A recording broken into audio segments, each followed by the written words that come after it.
चला, आज आपण जातक कथांमधली एक खास गोष्ट ऐकूया. ही गोष्ट आहे कर्तव्याची, करुणेची आणि एका अशा नायकाची ज्याची आपण कल्पनाही केली नसेल.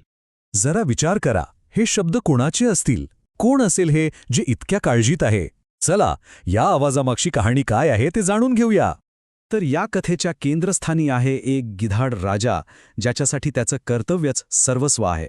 आता या कथेचा नायक आहे एक बोधिसत्व. बोधिसत्व म्हणजे काय? सोप्या भाषेत सांगायचं झालं तर बुद्धत्व मिळवण्याच्या मार्गावर असलेला एक अत्यंत करुणामय जीव. आणि विशेष गोष्ट म्हणजे या जन्मात तो एका गिधाडाच्या रूपात आहे. जरा कल्पना करून बघा, हा गिधाड राजा दररोज न चुकता आपल्या म्हाताऱ्या आणि अंध आईवडिलांसाठी अन्न गोळा करतो. डोंगराच्या त्या गुहेत त्यांचं जगणं पूर्णपणे त्याच्यावर अवलंबून आहे. ही होती त्याची निस्वार्थ सेवा. पण त्याच्या या रोजच्या कामात एक असं संकट येतं जे त्याच्या निष्ठेची आणि धैर्याची म्हणून एक प्रकारची परीक्षाच घेणार असतं. एके दिवशी काय होतं, बनारसच्या स्मशानभूमीत अन्न शोधताना होत्याचं नव्हतं झालं. त्याचा पाय एका शिकाऱ्याने लावलेल्या जाळ्यात घट्ट अडकला. आता काय होणार त्याचं आणि त्याच्या आईवडिलांचं? पण गंमत बघा, सापळ्यात अडकल्यावर त्याच्या मनात पहिला विचार कुठला आला असेल? स्वतःला वाचवण्याचा? अजिबात नाही. त्याला चिंता होती ती आपल्या आईवडिलांची, त्यांच्या भुकेची. यालाच तर निस्वार्थ प्रेम म्हणतात.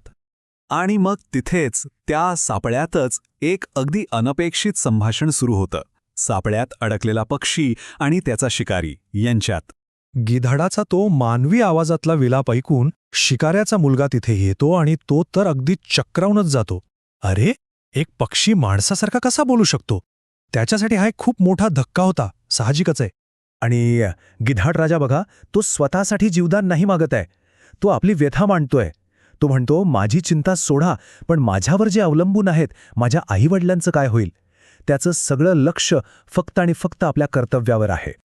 आता शिकाऱ्याचा मुलगा एक भारी प्रश्न विचारतो. तो म्हणतो, अरे, तुमची नजर तर इतकी तेज असते म्हणतात की मैलोन मैल दूरचं दिसतं. मग अगदी पायाखालचा सापोळा कसा नाही दिसला?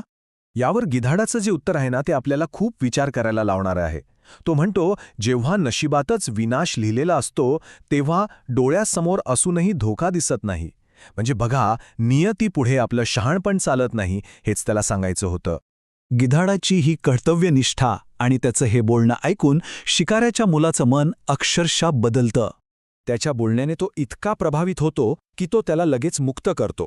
तो म्हणतो, जा, तुझं कर्तव्य पूर्ण कर. माझ्याकडून तुला पूर्ण मोकळीक आहे. आणि बस, एका क्षणात सगळं बदललं. शिकाऱ्याच्या एका छोट्याशा पण दयाळू कृतीने गिधाडाला जीवनदान मिळालं. सुटका झाल्यावर गिधाड राजा आधी कृतज्ञतेने शिकाऱ्याला आशीर्वाद देतो आणि मग लगेच आपल्या आईवडिलांच्या सेवेसाठी निघून जातो, परत कर्तव्याकडे. पण थांबा, ही गोष्ट इथेच संपत नाही. या साध्या दिसणाऱ्या कथेच्या मागे एक खूप खोल अर्थ दडलेला आहे. बरं, ही गोष्ट ज्या गुरूंनी सांगितली होती ना, त्यांनी मग ह्या कथेमागचा खरा अर्थ उलगडून दाखवला. ही फक्त एक गोष्ट नव्हती, तर एक शिकवण होती. आणि ती त्यांच्या स्वतःच्या अनुभवावर आधारित होती. आणि मग त्यांनी त्या पात्रांची खरी ओळख सांगितली. तो शिकारी कोण होता? तो होता चन्न. ते आईवडील, ते होते राजाचे नातेवाईक. आणि तो कर्तव्यनिष्ठ गिधाड राजा, तो दुसरा तिसरा कोणी नसून खुद्द मीच होतो, असं ते गुरु म्हणाले.